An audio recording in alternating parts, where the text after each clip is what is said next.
রেদওয়ান, পল্টন এলাকার কি অবস্থা দেখছেন? সেখানকার সার্বিক খবরাখবর জানাবেন এবং আশপাশের মানুষেরা কি বলছেন।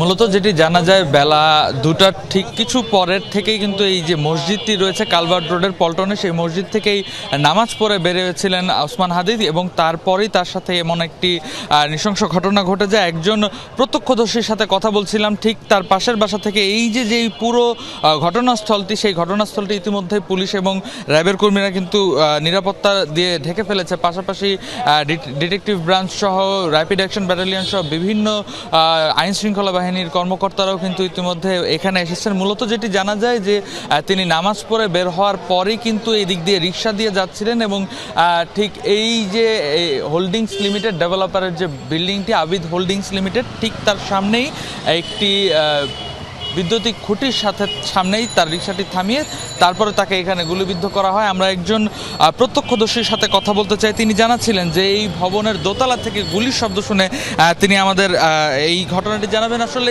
যখন গুলির শব্দ শুনেছেন কখনকার ঘটনা, কিভাবে হয়েছে, কি দেখেছেন আপনি? আমরা দেখছি গুলিটা করছে আপনার 2:15 পরে 20-22-এর মধ্যে। যখন গুলির শব্দ আমি তখন বাসায় ছিলাম, নেমে এসে দেখি যে ওসমান গলির সম্ভবত মাথায় লাগছে গুলিটা।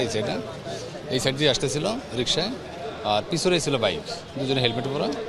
একজন তাৎক্ষণিক গুলি করে সোজা চলে গেছে। তখন সবাই ধস্তাধস্তি করে ওই রিক্সাতে ওসমান গলিকে ঢাকা মেডিকেলে পাঠানো হয়েছে। অবস্থা খুব ক্রিটিক্যাল, যেটা দেখলাম খুব ব্লিডিং হচ্ছিল, আর ব্লিডিং থেকে পড়তে গেছে। আর তাৎক্ষণিক ভাইও চলে আসছিল। আপনিও তো নিশ্চয়ই এই জায়গাটাতে ছিলেন, বলছিলেন যে কখন নাগাদের ঘটনা, এটা কিভাবে হলো, কি দেখেছেন? এটা আমরা যতটুকু দেখেছি, আমরা আওয়াজ পাওয়ার সাথে সাথে আমরা নিচে নেমেছি। নামার পরে আমরা শুনেছি যে দুজন মোটরসাইকেল আরোহী এখান থেকে জাস্ট টাইম 2:52 মিনিট 52 সেকেন্ডের মতো হবে সম্ভবত। এই সময়ে তারা গুলি করে এখান থেকে চলে গেছে সোজা। উনি রিস্কায় ছিল, যতটুকু দেখেছি উনি রিস্কায় ছিল, ডান পাশে গুলি লেগেছে।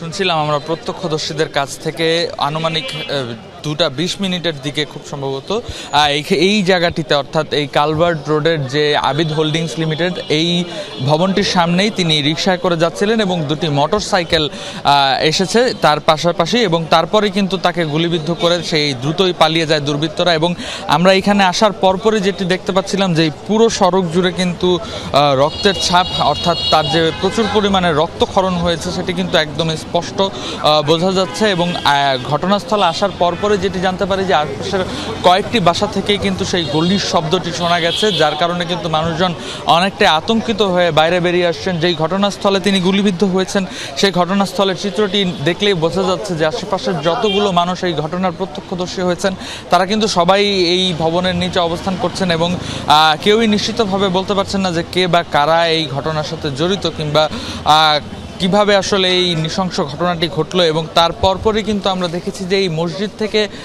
বাইতুল সালা জামে মসজিদের থেকে তিনি হয়তো বেরিয়েছিলেন এই রোড দিয়েই, তিনি রিক্সা দিয়ে যাওয়ার জন্য, এবং তার সাথে আরও বেশ কয়েকজন ছিলেন তার সহযোগীরা, তারাও কিন্তু তাদের সাথেই ছিলেন এবং একই সাথে যাচ্ছিলেন। এবং তিনি রিক্সা দিয়ে যাওয়ার পথেই তাকে এই যে সড়কটিতে এইখানেই গুলিবিদ্ধ করা হয়। এবং গত বেশ কয়েকদিন ধরেই কিন্তু এই স্বতন্ত্র প্রার্থী ওসমান হাদি তিনি কিন্তু বেশ কয়েকটি মসজিদেও প্রচারণা চালাচ্ছিলেন।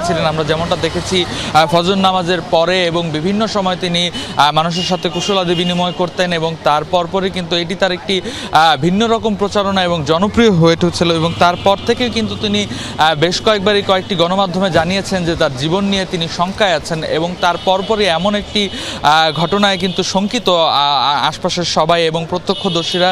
তারা যেটি বলছেন যে দুপুর 2টার ঠিক পরপরই কিন্তু এই 2:20 দিকে এই ঘটনাটি এই জায়গাটিতে ঘটে এবং তার পরপরই তাকে ঢাকা মেডিকেলে নিয়ে যাওয়া হয়। এবং কয়েকজন প্রত্যক্ষদর্শীর বরাতে যেটি বলা যায় যে ঠিক তার মাথায় খুব সম্ভবত গুলিটি লেগেছে এবং তার কারণে কিন্তু প্রচুর রক্তপাত হয়েছে। এবং যেই জায়গাটিতে গুলিবিদ্ধ হয়েছে আমরা ঠিক ঘটনাস্থলে আসার পরপরই কিন্তু দেখতে পেয়েছি যে এই জায়গাটিতে কিন্তু যে সড়কের পাশে একেবারে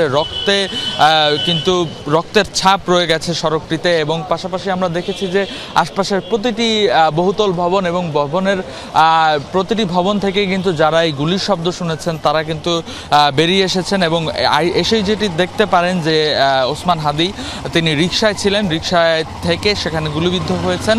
এবং